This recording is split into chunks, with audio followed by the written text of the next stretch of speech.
Hey, welcome. Well, this is a really exciting topic. We're talking about tuning into your big dreams and then taking action to make those a reality. And there's probably no greater expert on this topic than Annie Anderson. She was my coach all of last year, and a lot of the huge dreams I didn't even think were possible that are now a reality were because of her. So it's such an honor to have you on here, Annie. Thank you. It's really an honor to be here with you too. I love your work just as much as you love mine. Your sacred banding rocks. I love it. It's amazing stuff. Oh, thank you. Thank you. So this is a really big topic, and I think a lot of people are going to be really interested in this topic of, first of all, how do you even tune into your big dreams? Are we not tuning into our dreams? Because I think people have some sense of what they want, but is that what they actually want? And are they not really tuning into the bigness or being really honest with themselves about what they want? I think what happens often is that, as kids, we start out with these really big dreams. When we're kids, we don't know any better, right? We say, oh my gosh, when I grow up, I want to blah, blah, blah. I want to be an astronaut, or I want to be, whatever. And we don't care. We don't censor it. We don't, we say what we want. And then as we get older, we're programmed by school, by family, by society, by friends, by, whatever we do to let all that stuff go and conform to the societal standard. And so we lose those, we just kind of shove them aside and we don't think about them.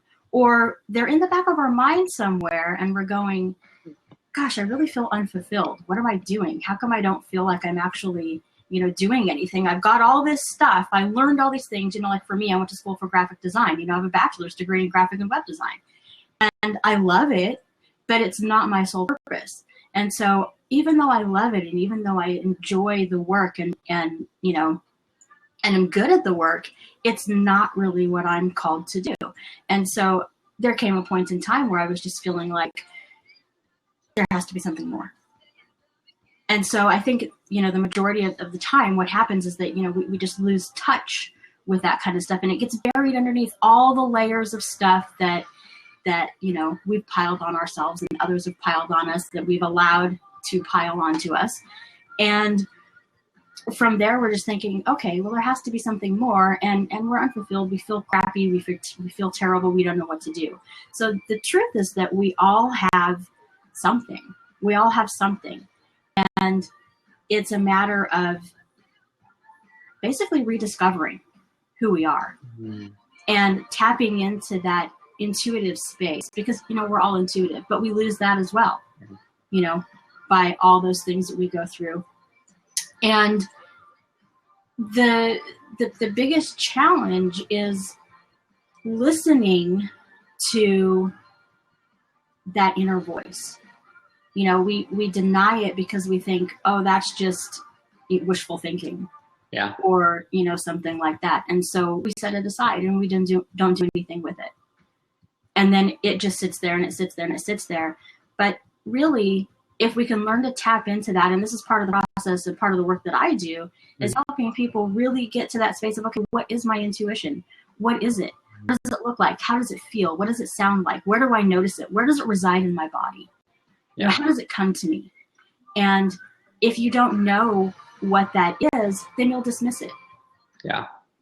And the thing is that voice, it's not just, or that feeling or that sensation, whatever it is, however it comes to you, it's not just you. It's not just wishful thinking. It's spirit talking through you. It's the divine talking through you. It's a divine call to listen to, God or the universe or whatever you want to call it. Well, I'll tell you my own personal story. I mean, that resonates so much. And for me, I did the things that I thought were the right things, the things that I wanted, but maybe they weren't my really big dreams. So I, worked at some really big name PR firms. I started a PR firm. I was making good money. I was doing work I cared about with healthcare reform.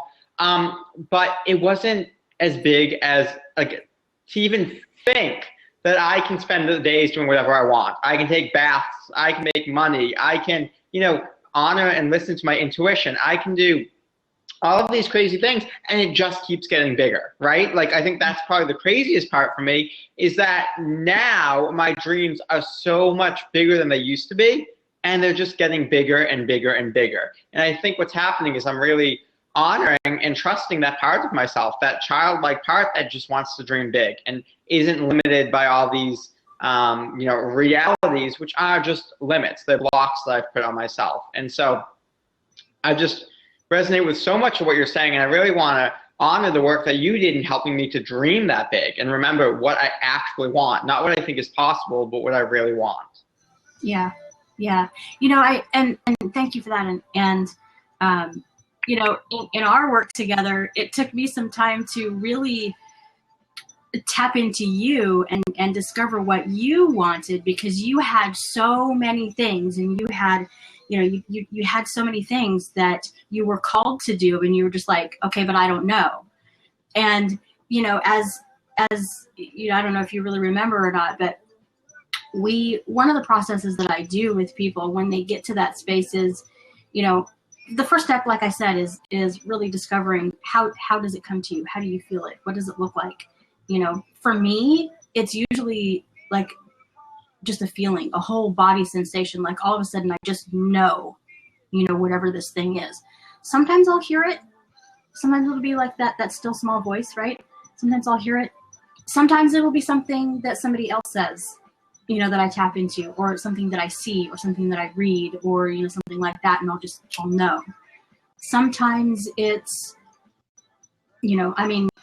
sometimes it's visual, but really once we get from there and we've learned how it comes to us, then the next thing is really probably the hardest thing to do, and that's trust. You have to learn to trust that. What does that, okay, now that I have that sensation, or I have that feeling, or I have that thought, how do I trust it? And it's not just trusting the universe at that point, it's trusting you. Yeah. It's trusting you. The biggest thing that I've learned over the past, several years in doing the work that I do is that it's never just about trusting the universe. It's about trusting yourself. Yeah. It's about trusting yourself to know that, yes, that is the right answer. Yes, that is the right path. Yes, that is what I think it is, and not second guessing it. And that's the hardest part for me, is not second guessing it. Even still, I still struggle with that. Is this really the truth?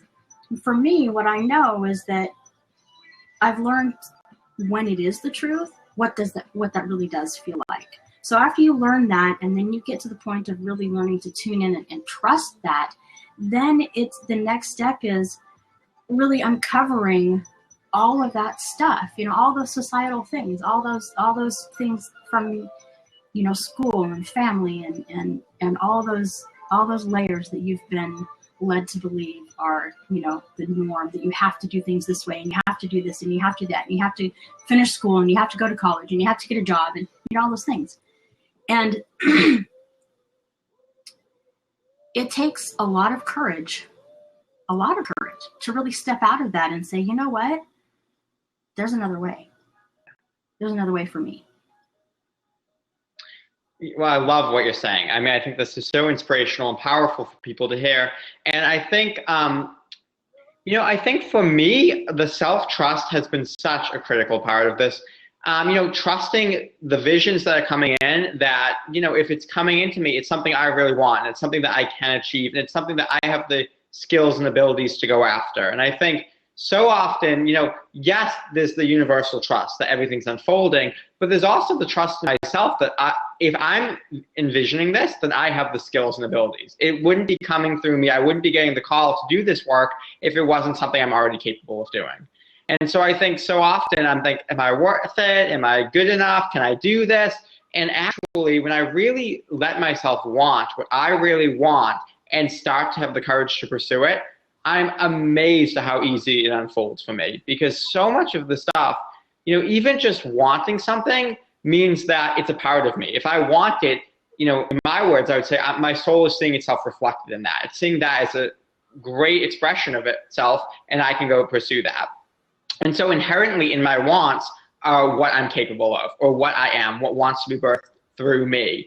And I think that that flip itself has been so pivotal for me to understand that, you know, maybe there was a day where I didn't think I could speak on a stage, or there was a day where I couldn't create a course or whatever. But if I have that vision, that's absolutely possible for me. And I don't have to do it all at once, but I can take these baby steps to continue to trust myself, because that's what it comes down to.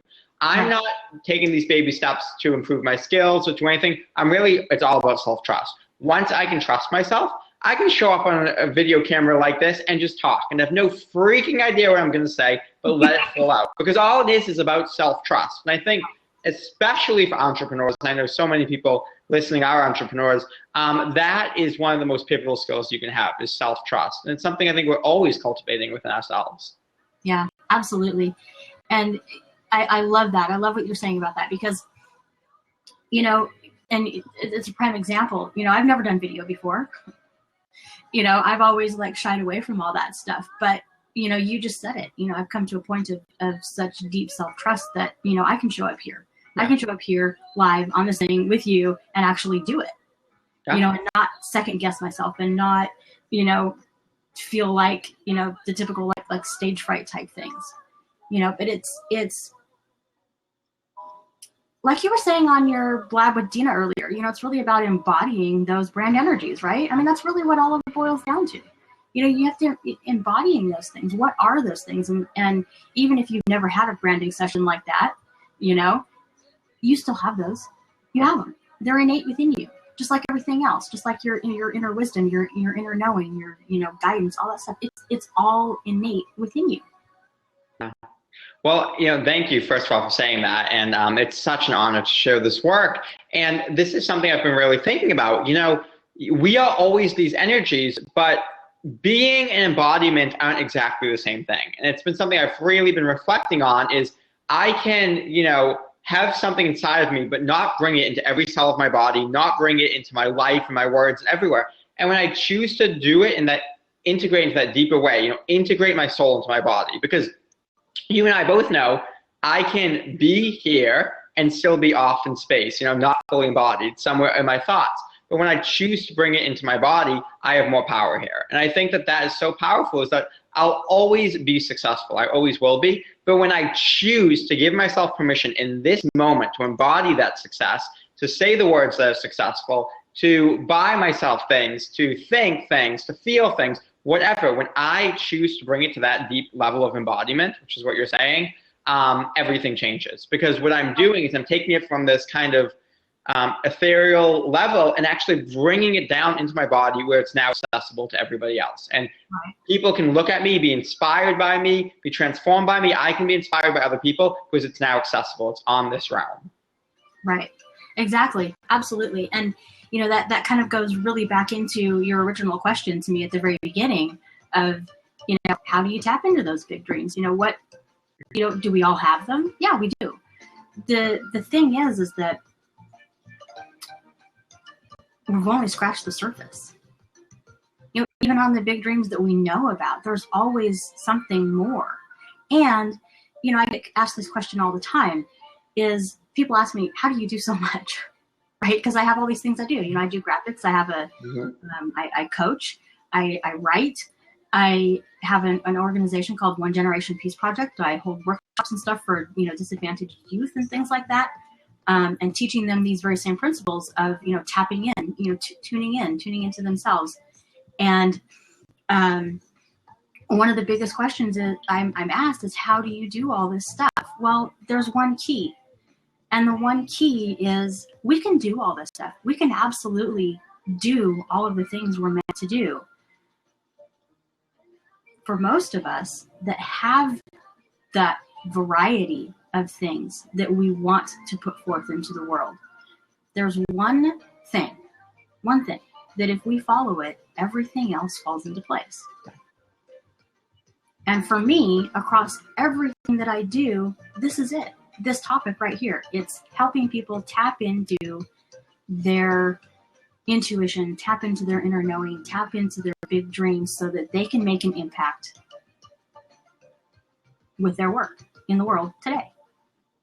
I love what you're saying, and I love this idea of a common thread that's weaving through. I think when I think a lot about life purpose, you know, so many people think, well, my life purpose, I finally figured it out. It's to be a life coach, or it's to be an author, or it's to be. I said, okay, that's putting a lot of eggs in one basket, right? Like if that doesn't work out, or if you get bored with it, now you've just lost your whole life purpose. And I really think that's such a limited way of looking at things, when actually I see life purpose as an energy that kind of weaves through everything we do, because we're always trying to express that energy. And I love what you're saying here, because you can be a graphic designer, you can be, a web designer, you can be a coach, you can be head of this nonprofit, you can do all these things, and it's actually expressing the same thing underneath. And that's what's really, really important. That's the purpose part of it. That's where the really big dream exists.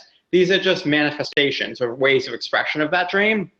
Mm-hmm. But the ultimate thing is, what do we really want beneath everything? If I want to be a life coach, if I want to be an author, why? What's deeper than that? Like, what do I really, really want? And for me, that's the way that I've been able to uncover my big dreams. Yeah, exactly. That's that phrase right there was key. Where, and this is another way of saying it, is that why is really your life purpose. Yeah. The why is your life purpose. And it I don't know how to say this. I'm just going to say what's coming. It bugs me when I hear people say that their why is, to help other people. No. That's an extension of it, yes, but that's not your why. Your why is that deep thing that you are here to do. That is your purpose. People talk about these purpose and why as being two separate entities, and they're not. They are one and the same. They are absolutely one and the same. I love what you're saying right now, and I have to tell you, and I don't know if you remember because it was over a year ago, but how I start sacred branding sessions. So I always ask people, why are you in business? What do you want to heal in yourself through your business? And the first thing people always say to me is, I want to help people. I want to share my light. I said, I know you do, and you are such an amazing person. That's great, but what are you getting out of it? Because yes, inherently, your purpose is going to heal yourself and your audience. We know that. That's just kind of a function of your purpose. But let's dig deeper. What do you want out of it? And we start to get things like, well, I want to feel connection. I feel connected when I'm helping people. I want to feel fulfilled. I want to feel loved. And suddenly we start understanding what's unique and specific to you. Where does energy flow for you? What in every moment are you trying to do? Are you trying to create love in every moment? Are you trying to create connection? Are you trying to create success in every single moment? And as we understand that, now we understand the real why. Yes, helping people is a part of it, and that's a beautiful part of it, as is helping yourself. But that in itself isn't a why. I mean, you are not here to be a servant and just serve other people and have nothing for yourself. You're here to express your soul in a unique way that includes both serving yourself, serving other people, and unfolding your own soul. Absolutely. And that there's really no other way to say that. There's really no other way to say that. But yeah, your life purpose and your why, really truly, they're the same thing. And when you can get to that, when you can uncover all that stuff that goes beyond it and really look at the deeper thing that's there, that's when those dreams really start coming in, because the universe goes, oh, hey, he's ready. Yeah. And then, and then you start having these ideas and these thoughts and these things just come to you. And you're like, oh my gosh, where's this coming from? Like, I'll tell you the story about how One Generation Peace Project started. Please. My coach and I love this story. This is like, the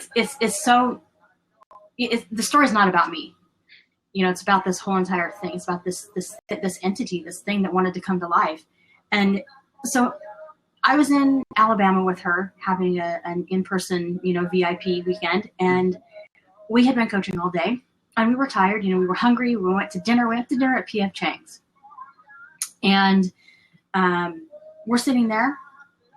And we're just talking. She's like, okay, let's just talk. Let's have dinner. Let's talk. Let's just kind of let everything go from the day and relax a little bit. So, we're just talking. And she asked me a question. I don't even remember what the question was. But she asked me a question. And I said to her, when I was a kid, I had this really, really deep vision of wanting to create a safe space for other kids, because I could see that there were so many other kids that didn't have the kind of support that I'm going to get choked up, that didn't have the kind of support that I had. You know, there were so many other kids that I just felt like, gosh, I really just want to wrap my arms around them. You know, I want to lift them up. And so I'm saying all this stuff to her. And then I'm like, so I wanted to create this organization of this safe haven for youth and young adults that feel like, you know, you fall into the cracks, you know, foster kids, you know, kids that have just gotten messed up in the system somewhere along the way. And so I'm saying all this stuff to her, and I start talking about something else. And she's like, no. Back up. Because what you just said is the first time I've ever seen you light up. And, you know, she could feel it. She could hear it. It was there. It was palpable. It was, you know, you could touch it. You could reach out and touch it. It was so there. And so we started talking about that. And we started really leaning into that over the coming weeks and the coming days. And for a long time, we called it the P.F. Chang's vision. They didn't even have a name. And then all of a sudden, you know, we were talking one day and she asked me, she's like, well, what's the underlying thing here? I said, well, it's because I believe we can create a world of peace and love in one generation. And she said, that's it. And I said, oh my God, you're right. That's it.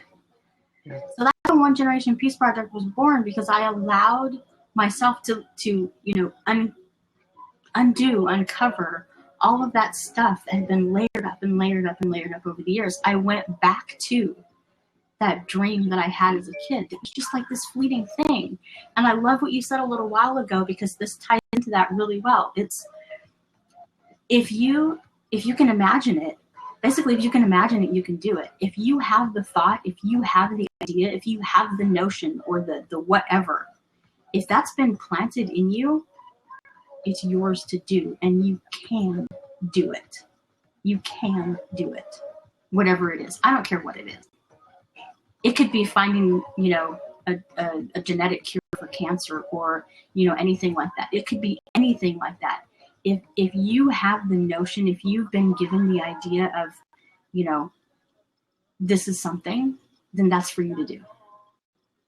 Yes. Wow. Well, first of all, I just want to honor that story, because, I mean, I think I at least feel, and I think everybody listening can feel, how palpable that passion is and how powerful that moment was for you when you really uncovered that deeper why and what's really going on for you. And so, I mean, that's beautiful. And that's something I wish for everybody to have, and everybody does have access to. Absolutely.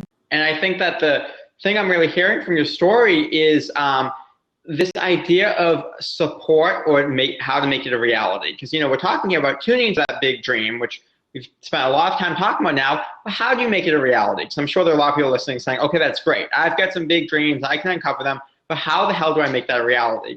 And one thing we've both said is that if you can imagine it, if you can vision it, then it's possible for you. You already have the innate abilities. You may not have discovered them yet.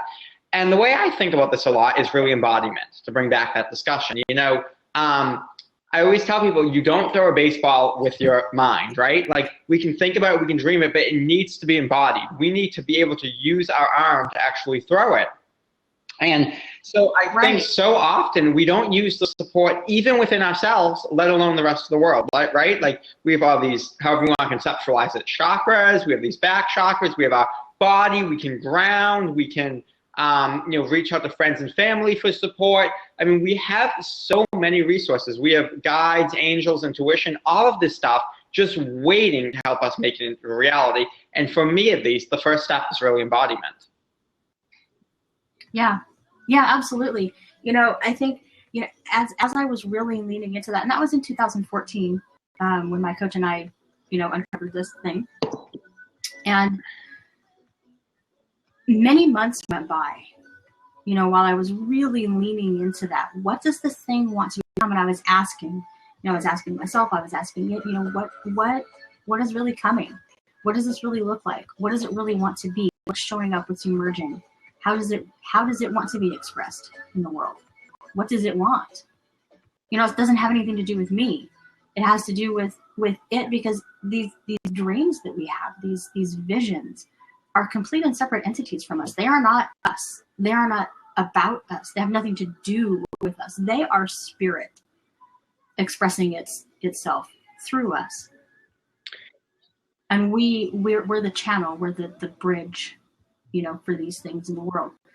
And so I spent a really long time asking myself that question, and my coach asking me like nonstop, like ad nauseum, what does it want to look like? What does it want to become? How does it want to to show up? How do you want to show up? Who do you have to be in order for this thing to show up in the way that you want it to, in the way that it wants to be shown up? And that took me a long time to really get into. So, how do you make your dreams a reality? Well, you really got to get into them. You have to, and it annoys me when people say step into your power, because you can't. You cannot step into your power. You cannot.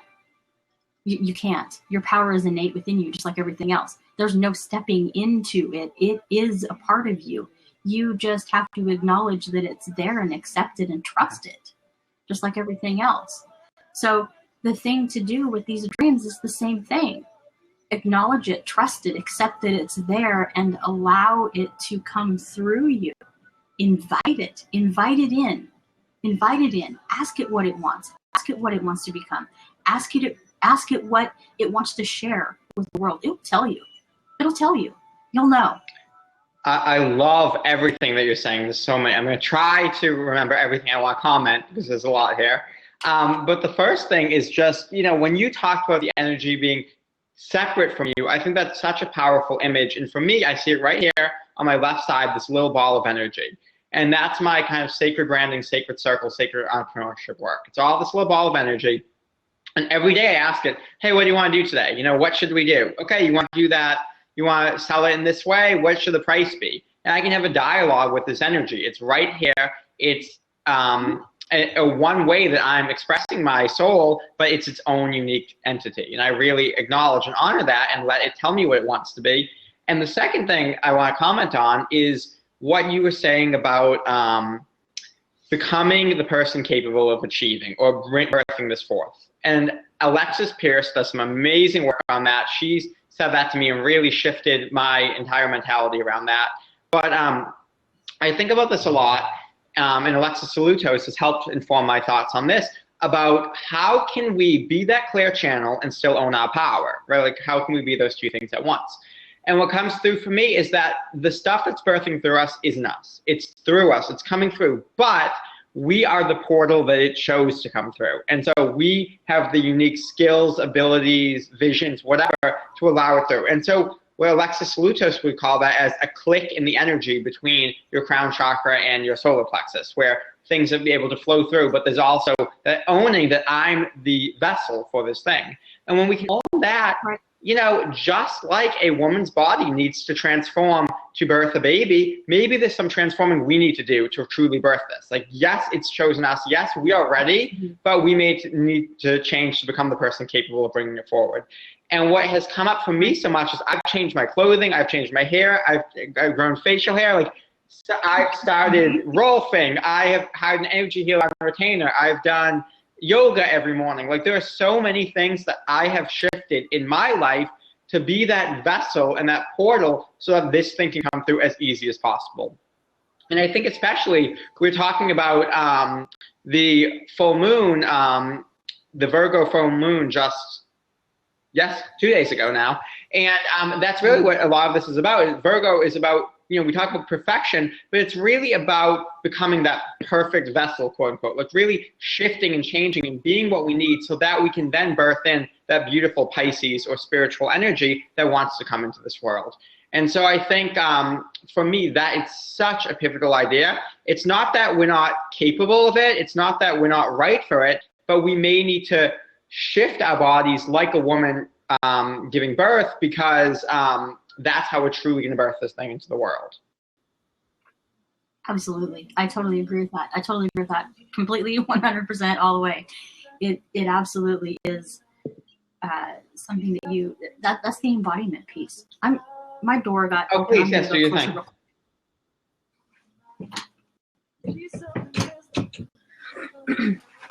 Don't want to bother anybody else in my household.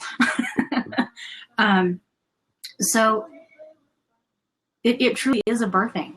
You know, it's a birthing of this thing, and it is something that's completely and absolutely separate from you. And when you can look at your visions and your dreams as if they are this separate living being, because they are, it's much easier to get yourself into the space of really creating what it wants to be, because then you're not thinking, okay, well, I don't have these skills, or I don't this, or I don't that. It takes you out of the equation. The thing is that, and this isn't something that perhaps you've heard before, especially if you come from any type of a religious background, but I love this concept, and that is that God doesn't call the qualified, he qualifies the called. And that's absolutely 100%, 1000%, a million percent. It's true times infinity, because you are given that special gift, whatever it is, and it doesn't matter whether you have those skills or not. What's going to happen is when you accept that thing, that living being entity, when you accept it, when you fully tune into it, when you breathe it, when you live it, when you act it, when you love it, when you trust it, when you trust you, when you trust all of that, when you love you, when all of that stuff finally comes through, that thing just takes off on its own. It is what it is. And the skills that you need become a moot point, because what happens is the people that are meant to work with you, the people that are meant to come to you, the people that you are meant to serve and help and support you in this thing are literally going to start coming out of the woodwork. Well, first of all, thank you for saying that. I couldn't agree more. And I think I love this imagery of having it be a separate thing and practicing what I think of as a healthy detachment to it. Because if we believe that this vision, you know, my book or my course or whatever is me, like that's me, I'm one the same, then it is devastating when anything goes wrong. We are so attached to it. And we can't really see the bigger picture, right? Like we can't invite in the support. We can't let other people help us because we're holding so close to the chest. We feel like any criticism of it is directly attacking us. We feel like we are its success and that it is our success. There's so much tied up in there. And I think when we can choose to see it as something being birthed through us, something separate from us, and that we have those innate abilities, and if we don't feel ready for it, it will help transform us. Just giving into that dream, just pursuing that dream will naturally transform us. And in some ways, what is so beautiful here is it's kind of like this thing that we want to create is actually the very thing that's transforming us into the person capable of creating it. So even though from day one, we might not feel like, oh my God, I can't do this, just by surrendering to that dream and giving into it and calling forth any support we need and doing whatever, we are naturally transformed into the person who is capable of achieving it. And actually, the gift of it then becomes not just its thing, but how it's transformed you. Kind of like the gift isn't just the destination, it's actually the journey. Right. Absolutely. And, you know, you totally hit the nail on the head right there. It's absolutely about, you know, this entity, this being is going to transform you into the one that can do it. You know, I even still, you know, 2 years later, I still wake up some mornings and I'm like, oh my God, really? Can I do this? You know? And then I have to remember that, no, I can't. I can't do it. But my spirit can. My soul knows. My soul can. This thing can. Because I'm not really doing it. It's doing it. It's become its own thing. I've let it. And all you have to do, you know, really what this all boils down to, the question of how do you make your dreams a reality? You say yes. Yeah. You say yes. You say yes and you trust it. You trust the process from there and you just keep saying yes. You keep saying yes. You keep saying yes every day. Every day, every day, every day. It's not that you say yes one time and everything happens. No, you have to consciously choose every day to say yes again. Every morning you have to say yes, yes, yes. Every day. I love that. And one thing that Dina and I were talking about this morning, which I think is so relevant here, is it's not that one big shift you do one time. It's the subtle things you do every single day. You know, it's that commitment, those routines and rituals that we're constantly doing. And I think that is so important for me. And you know, I have to be honest, for my personal story, I watch a lot of people out there who have gone into great financial debt for their businesses and have taken a lot of courses and all these things. And I question myself, am I not as committed to my work? Is something wrong with me because I've never done that? And somebody reflected back to me and said, you know, commitment can look in many forms. It doesn't just have to be, you know, deep financial commitment, but every day are you constantly looking to see how you can say yes to your work, how you can go deeper. You know, that type of commitment can come in any form. But if you are truly saying yes to your work, like, you're doing the work. And she said, Mike, shut up. You are doing the work, and you know you are doing the work, and don't ever doubt it. And I think so often it's easy to look at other people and how they're doing the work and judge ourselves compared to them. But as long as we're saying yes to our dreams, then we're absolutely doing the work. Yeah, absolutely. It's all about saying yes. You know, I have some morning practices. I know I watched you and Dina's blab earlier this morning, and I've not taken her process, you know, her what is it? My Power Morning. Yeah, I know a little bit about it. You know, I know some about it, her and I've talked about it a little bit, and whatever. I have my own process that I do. And one of the things that I do is every morning I write in my journal. I have a special journal just for this particular practice, actually, that I ask those questions, you know, every morning. What do I want to create? What do I want to call in? Who do I want to serve? How can I be of service? What if this amazing thing would happen? Like a couple of weeks ago, you know, speaking about the P.F. Chang story, I was talking with my coach a few weeks ago, and excuse me, and she said something to me that completely shifted everything. I was like, wow. And what came out of it was, I have actually, what if you reached out to the CEO of P.F. Chang's and told him the story? So guess what I did? I have reached out to the CEO of P.F. Chang's and told him the story. So we're going to see what's happening there. We're going to see what comes of it. But that's part of the practice that I do every day is with this. You know, like I said, it's a conscious choosing. You have to consciously choose every day to be a part of it. You have to consciously choose every day to say yes to that thing, whatever the thing is. What do I want to create? What do I want to call in? Who do I want to serve? How can I be of service? What do I need to know right now to do this? Who do I need to be today to do this thing? And I write those out every day. And, you know, some days it changes, you know, and some days it's the same thing as it was the day before. Some days it's the same thing for an entire week. But some days comes a time where it's time to take that next step, like reaching out to the CEO of P.F. Chang's and telling him the story. I love what you're saying here, and I think it really, for me, speaks to that point of clarity. You know, if we are that clear, then the action steps become really, really easy because we're seeing them every single day. And, you know, I also have a morning practice where I write morning pages from Julia Cameron's book, The Artist's Way, which 3 pages of just kind of free writing, seeing what comes up.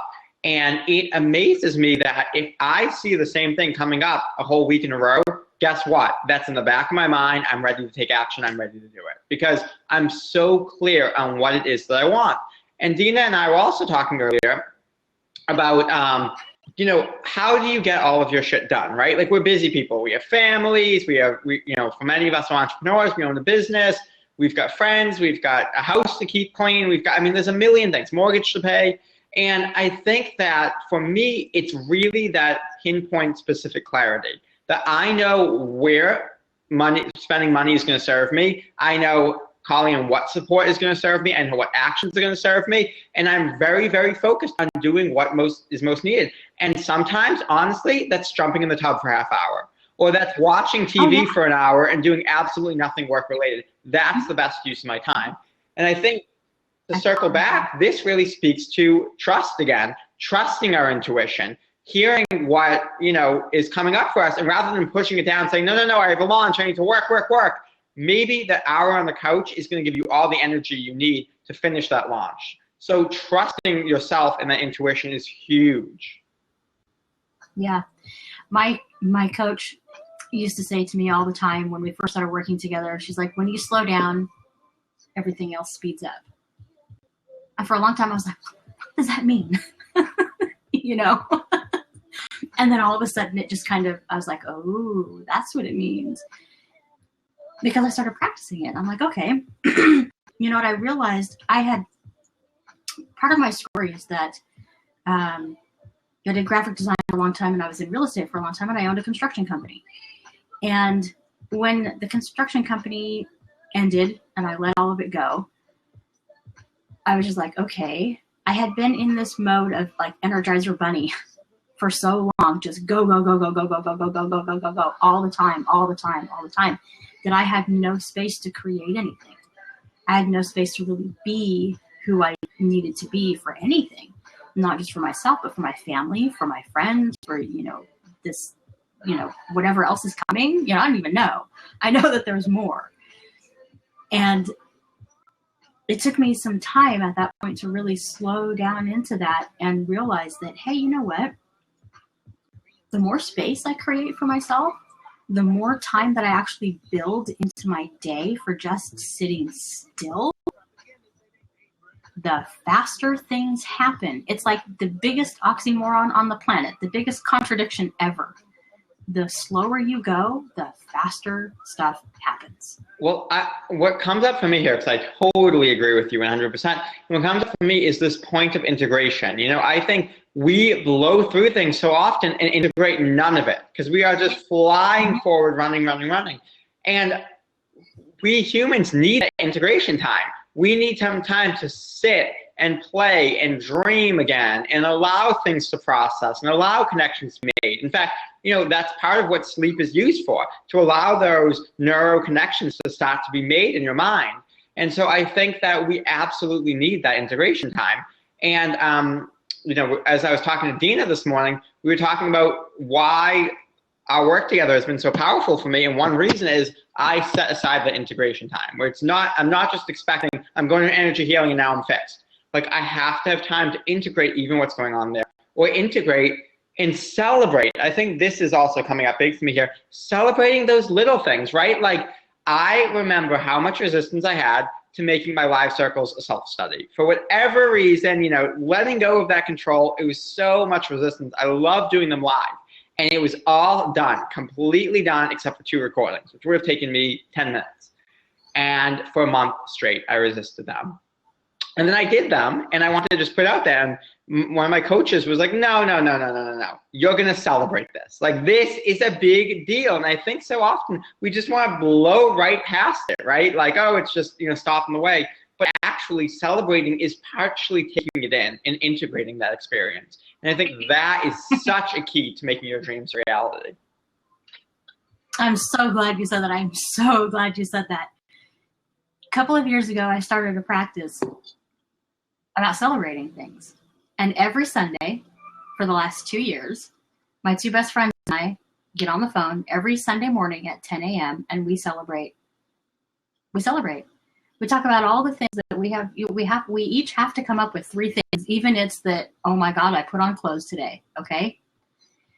And we celebrate those things with each other and for each other. Every Sunday. That's such a beautiful practice. It is a miracle-making practice, I'll tell you what. I believe it. And I think that we're also speaking to this idea of support. People with big dreams, that's scary for a lot of people, our friends and our family and others who maybe haven't given themselves permission to dream that big. And we might get some negative feedback, and we might not feel totally supported. And inevitably, we're going to run into some roadblocks. And I think making sure that we all have a support network to celebrate the good times, to be there to support and care for us during the tough times. I mean, that is so critical to this process. So many of us are entrepreneurs doing huge things. I mean, you are going to change the world. You are creating peace within 1 generation. Like, think about that. That is a huge idea. And of course, you're going to come up to some resistance. So having an adequate support system that you can celebrate with, but also that can really hold you up when you've lost the vision, that can hold that vision for you, is so necessary. Because this vision isn't just us. It's outside of us, and we're carrying it forward. You know, we're quite literally like Aquarius, that water bearer, carrying the water into the world. And sometimes we need somebody to help us carry it when things get tough. And I know I would not be where I am today without the support that I've had. Absolutely. I totally agree with you. You know, I've worked with several coaches myself, and not just coaches, but, you know, having, you know, friends like my two best friends on Sunday morning, you know, we talk about, we celebrate stuff like that, you know, and sometimes, yeah, one of us needs to vent, and we allow that to happen. And then we say, okay, you know, let's move through it. What can we do next? And it's just, you have to, the world is shifting, completely and totally shifting into, rather than a competition, it's becoming a collaboration. Yeah. And the more we can dive into that, and the more we can allow collaboration rather than thinking of everything as a there is no competition. Competition is, there's absolutely no such thing. Really, there's not. Collaboration is where things are moving, and it's going to, business is changing. Even standard traditional brick and mortar businesses, if they don't get on board with this, they're going to die. You know, it's becoming a collaborative effort. And the reason it's becoming a collaborative effort is because we are not meant to do things alone. We are not meant to do things alone. We are meant to have that connection.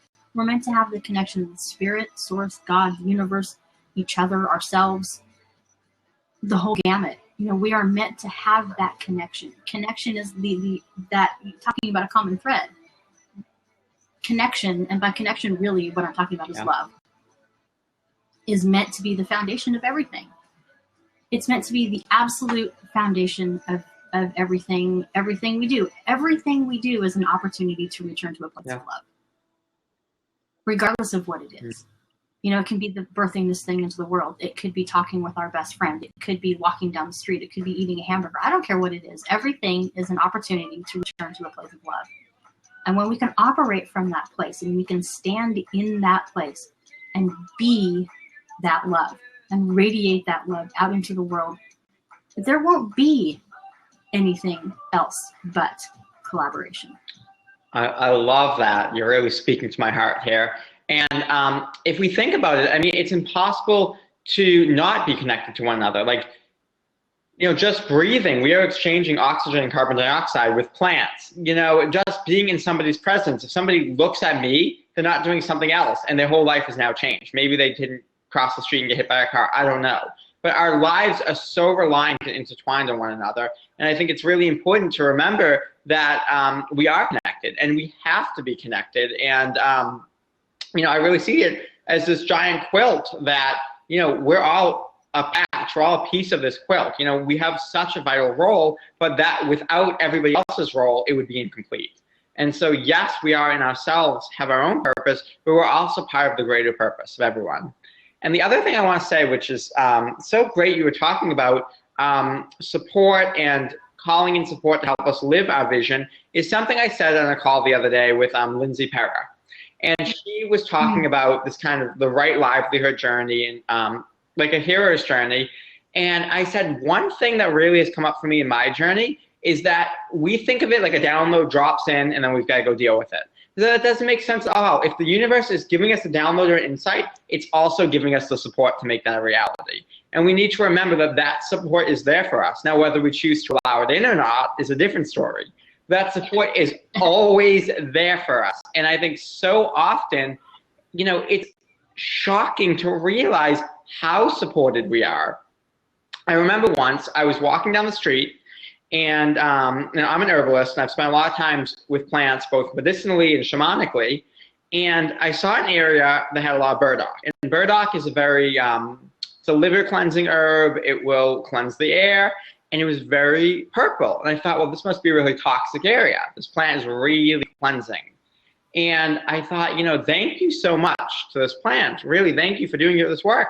And he said, what are you talking about? Like, this isn't my life purpose to serve people. This is my own purpose, is to cleanse things. That's my unique purpose. It's just kind of a side effect that helps the world, because everybody's purpose is their own unique thing they're doing for themselves that naturally helps the world. It's part of the collaborative.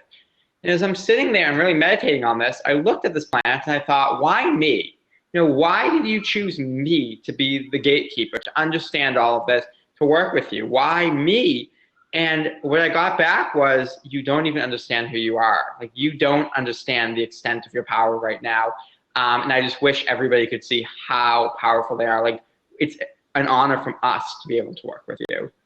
And that story just connected so many things. How supported I am, how on my path I am, how healing myself is healing the world. I mean, there's just so much tied up in that.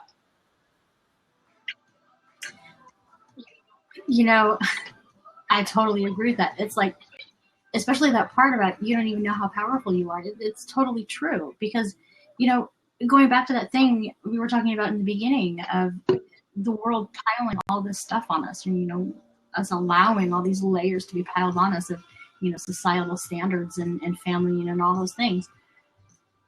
And we forget, we have no idea how powerful we are. And often it takes that support network of really bringing back that to me. And I'll never forget one of the first times that my coach said to me,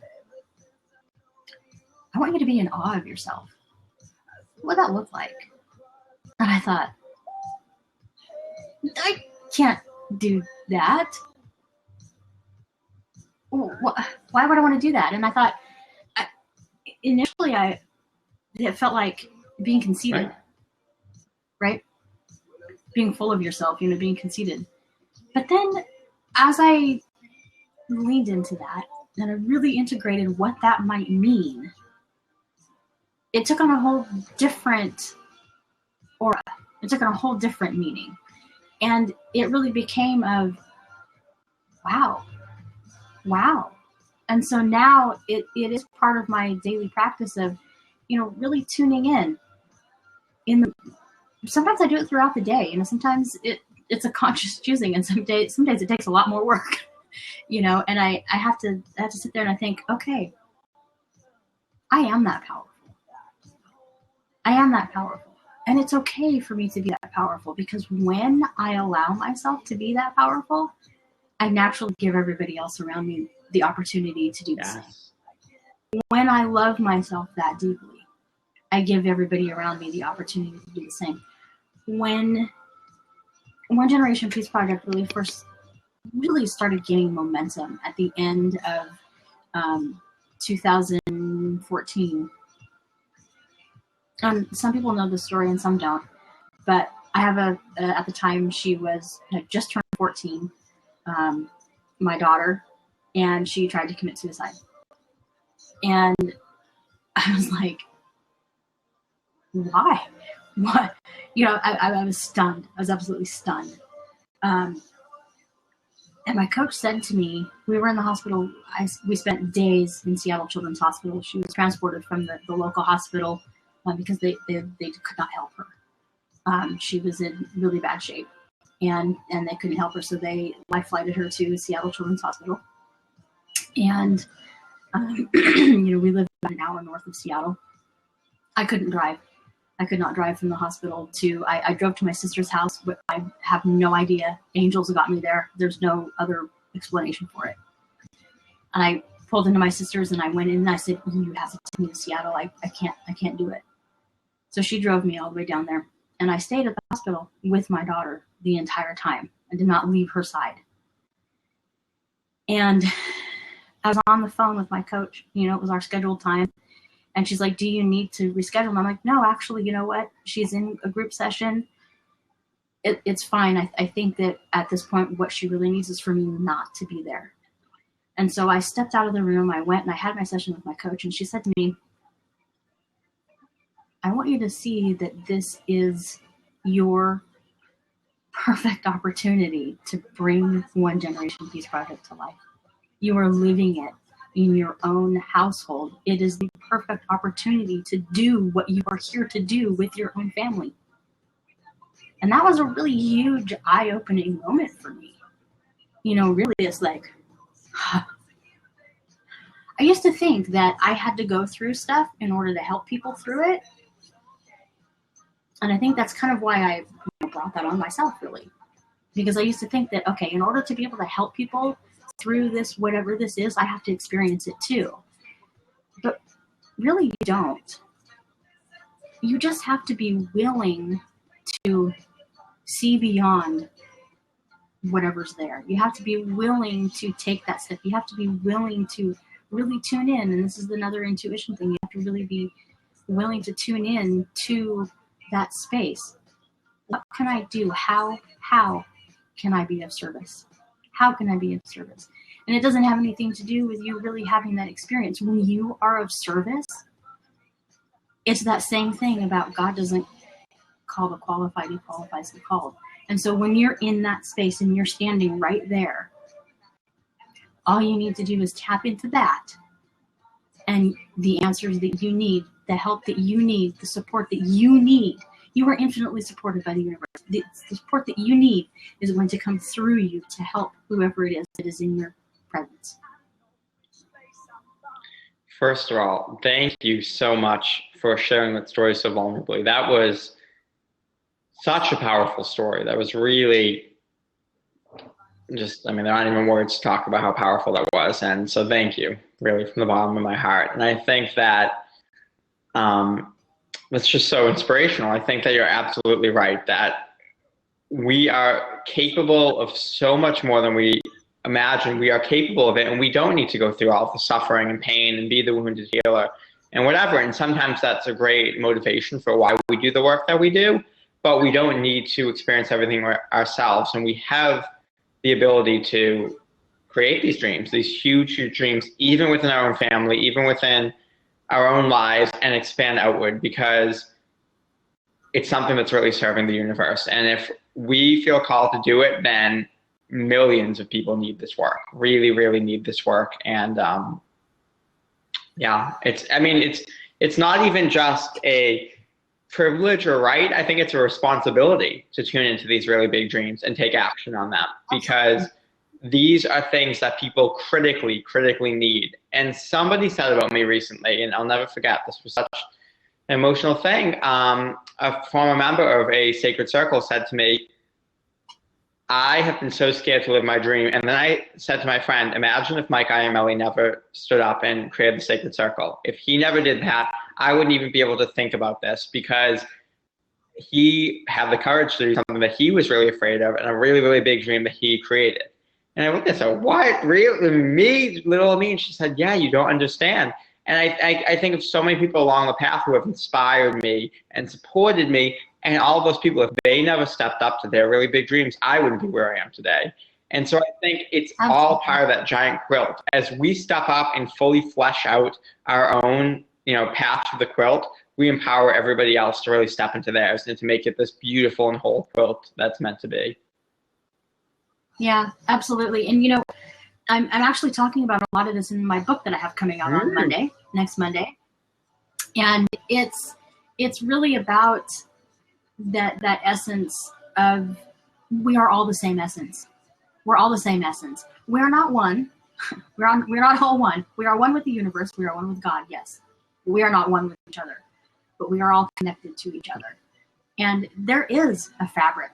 There is a fabric of the universe. It is palpable. It is touchable. If you really tune in, you can feel it. You can feel this, it's like a grid-like, mesh-like fabric that is all around. It's in the air. It's part of the air. It's part of it's part of everything. It's part of you. It's part of me. It's part of, the trees and every living thing, and even inanimate objects. It's a part of it. It's this really big, giant mesh-like fabric. I don't even know how to, I've seen it. It's really interesting to describe it. It's like electric.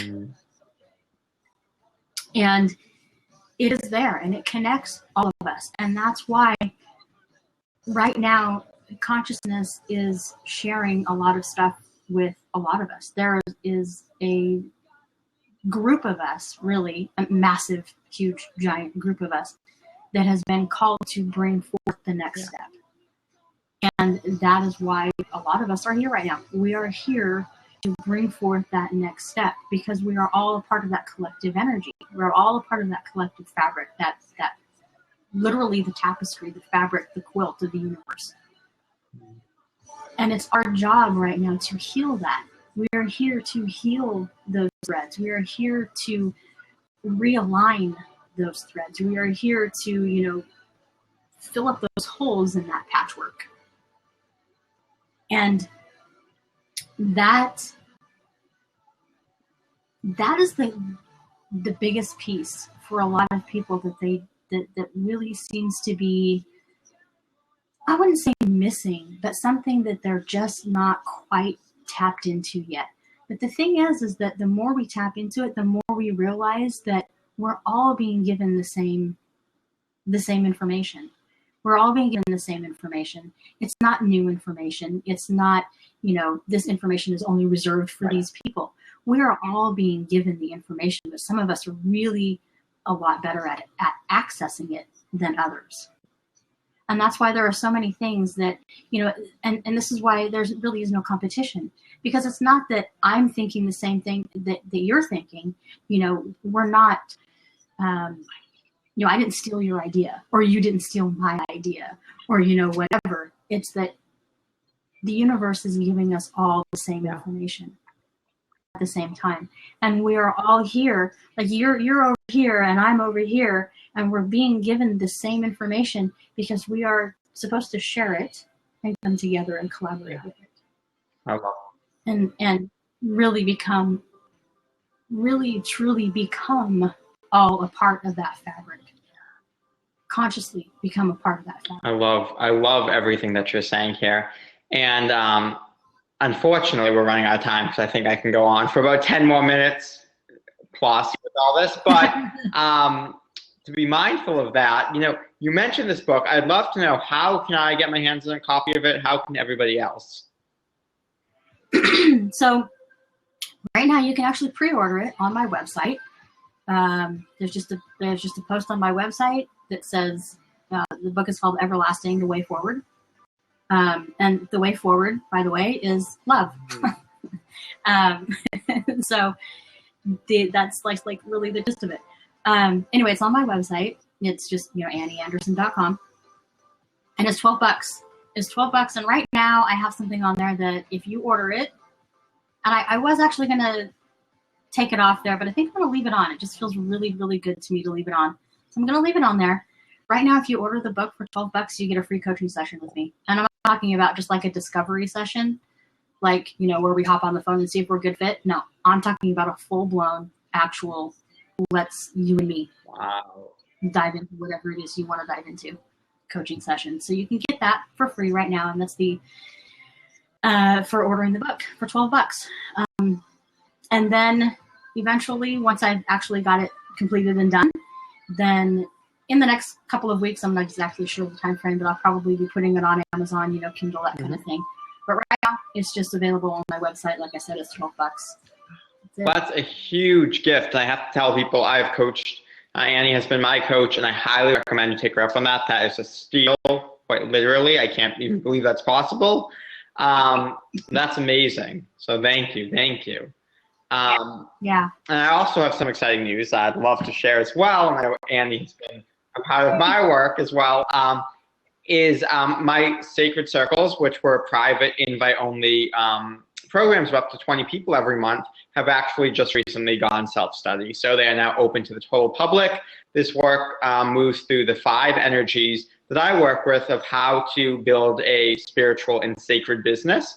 So if you're looking at this new paradigm that Annie and I have been talking about, really tuning into those big dreams, tuning into that why and that purpose, and then letting it unfold with ease and grace into a business, learning how to receive and how to price from a heartfelt place, learning how to create what you really, really want, learning how to step into that God or goddess level of who you truly are. It is such an honor to put this out in a big way. So I'm really excited about that. And you can just find it at sacredmasterminds.com. Yeah, and you know what? I'm so glad. I love it. I love your work. That. I love it. I've been with you with that work since the very beginning, and I just absolutely love it. And I've taken, you know, I've done your sacred branding session, I've done your sacred circle, and now I'm doing your self-study. It's fabulous. Really, I can't, the only thing I can tell people to do is go do it. Really, go do it. It's transformational. Thank you so much, Annie. All right. Well, we have already run over, and I knew we were going to. But I really just want to take a moment to thank you so much for this. This has been a really enlightening and thought-provoking discussion, which I knew it would be. And thank you for everybody listening. I think we've had such amazing people who've held space for this conversation. So I really want to honor that. I guess I will talk to you soon, Annie. Yeah. And thank you for inviting me. It's been fabulous. It's been a blast. I knew it would be. Actually, it turned out even more amazing than I expected. So that's great. Awesome. All right. Well, I will talk to you soon. Thanks. Bye, everyone. Have a great day.